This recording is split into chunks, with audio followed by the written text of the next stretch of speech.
وقلیل من عبادی الشکور. یک سوالی دیگر از جانب تماشابین آماده از زیر شرح نوشته کردند. اگر با زنی بیوه نکاح کرده بودم و بعد از آن آیا می شود که دخترش را به زنی گیری، یعنی با دخترش نکاح کنی؟ آیا این جایز است؟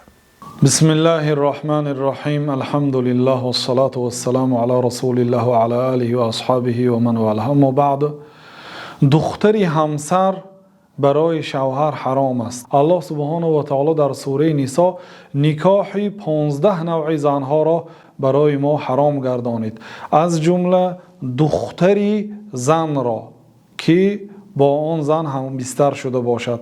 الله سبحانه و تعالی می فرماید و ربائبکم اللاتی فی حجورکم من نسائکم اللاتی دخلتم بهن فإن لم تکونوا دخلتم بهن فلا جناح علیکم.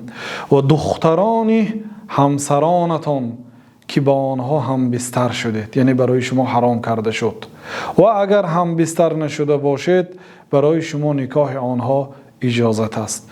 یعنی وقتی که انسان با یک زن نکاح میکند و توی میکند، ولی پیش از آن که هم خواب شود آن را طلاق میدهد یا آن زن وفات میکند، در این صورت میتواند دختر او را به نکاح خویش درآورد.